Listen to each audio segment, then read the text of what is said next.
नमस्कार। ज्ञानवर्धक इस चैनल में आपका बहुत बहुत स्वागत है। आप देख रहे हैं महाभारत के संवेदनशील प्रसंगों को एपिसोड के रूप में। आपका सपोर्ट और स्नेह निरंतर मिल रहा है, इसके लिए आपको तहे दिल से धन्यवाद। पिछले वीडियो में आपने देखा होगा कि किस तरह जरासंध मथुरा को अपने कब्जे में लेने की इच्छा से 3 बार भयंकर सेना लेकर आक्रमण करता है। कृष्ण कहते हैं कि पूज्य गुरुजनों तथा भाइयों, गुप्तचरों से सूचना मिली है कि इस बार शत्रु एक बहुत बड़ी सेना लेकर आ रहा है। उसकी अपनी सेना बहुत बड़ी है, उसका राज्य भी बड़ा है, उससे प्रभावित राजाओं की संख्या की काफी बड़ी है। वे सब रथ, घोड़े और हाथियों सहित इधर आ रहे हैं। लगभग समस्त आर्य जाति का बल मथुरा को ध्वस्त करने के लिए चारों ओर से हमें घेरने वाला है। केवल हमारे पड़ोस पांचाल और उत्तर के कुरु उनके साथ नहीं है, बाकी सब राजा उनके साथ है। किंतु युद्ध में कोई बात निश्चित रूप से नहीं कही जा सकती। अब जरासंध का क्रोध सीमा लांघ चुका है। वैसे वह हमारे से 2 बार मार खा चुका है, अब तीसरी बार आ रहा है। यह सब कृष्ण कह ही रहे थे कि बीच में शंख ने कहा, कंस को मारना ही तुम्हारी गलती हो गई। तब कृष्ण ने कहा, तो क्या सभी को दासता पसंद थी? क्या आप लोगों को यह विश्वास न था कि मेरा जन्म उसका वध करने के लिए ही हुआ है? मगध के ज्योतिषियों की बात मानने वाले क्या आप सभी लोग न थे? इस बात पर सब लोग आपस में फुसफुसाने लगे और सारा दोष कृष्ण पर डालने लगे। इस बात पर युवधान को बहुत गुस्सा आया था। कृष्ण को क्यों दोष देते ये? कृष्ण ने आगे कहा कि अब हमारे सामने 2 ही रास्ते हैं। मैं और मेरा भाई बलभद्र सिर छुपाकर कहीं चले जाएंगे, फिर कभी मथुरा नहीं लौटेंगे। तुम सब लोग जरासंध के शरणागत होकर अपनी जान बचा लो, अथवा हम सब मथुरा त्याग कर कहीं दूर जा बसेंगे। ऐसी जगह बसेंगे जहां यह धरती समाप्त होकर समुद्र आरंभ हो जाता है। उसमें से शंख ने फिर कहा, क्षत्रिय को लड़ना चाहिए या मरना चाहिए? आरंभ में शूरता दिखाकर अब इस तरह धूम धमाकर भागना आर्यव्रत को शोभा देता है क्या? यादवों के गौरव का क्या बनेगा? तब लोगों ने कहा, हाँ, शर्म की बात है, बहुत शर्म की बात है। बलराम का स्वर तो बहुत ऊंचा था। राज सिंहासन पर बैठा उग्रसेन तो यह सब सुनकर हक्का बक्का होकर चारों ओर देख रहा था। कृष्ण के पिता वासुदेव के मुख में दुविधा छाई हुई थी और युवधान के मन में तो बलराम के प्रति इतना गौरव उत्पन्न हुआ था कि युवधान तो समझ रहा था कि असली वीर तो बलराम ही है, क्षत्रिय वही है। ऐसा पूज्य भाव युवधान में बलराम को लेकर उत्पन्न हुआ था। कृष्ण ने कहा कि युद्ध में परिस्थिति के अनुसार क्या वीर पीछे नहीं हटते और अवसर देखकर आगे बढ़कर शत्रुओं का वध नहीं करते? उसे क्षत्रियोचित कार्य क्यों कहते हैं? तभी बलराम गरज कर बोला, युद्ध भूमि की बात और है। यह तो बर्तन, भांडे, कपड़े, लत्ते और पानी खींचने की रस्सी भी सिर पर लाद कर भागने वाले की बात है। ऐसा किया तो यादवों के गौरव का क्या होगा? कृष्ण ने कहा, दोनों एक ही बातें हैं।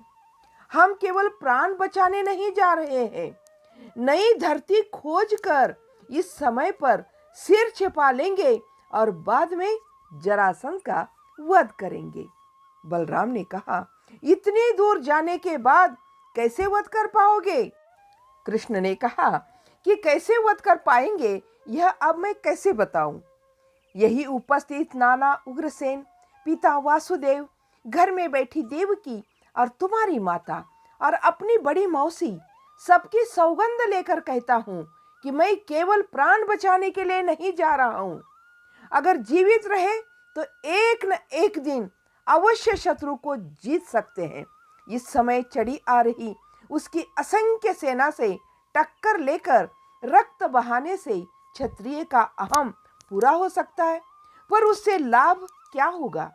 इस समय देश छोड़कर जाने का सारा अपयश मेरे सिर पर ही सही। चाहे तो आप सब लोग इसे पलायन कहिए। शाम तक सब सोचकर बता दीजिएगा। कल प्रात ही यहाँ से चल देना होगा। रात को ही तैयारी हो जानी चाहिए। संध्या से पहले ही एक एक करके सभी ने कृष्ण की बात मान ली।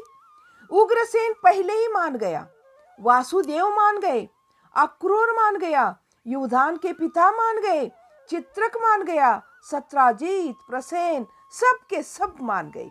संध्या की सभा में बलराम ने कहा कि कृष्ण, तुम्हारी जिम्मेदारी पर और तुमने ही अपयश अपने सिर पर लेने की बात कही है, इसलिए हमने तुम्हारी बात मान ली है।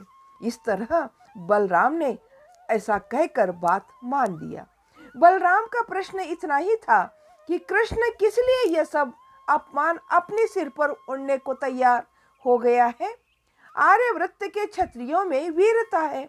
मरने और मारने की वीरता ही उनका पुरुषार्थ है।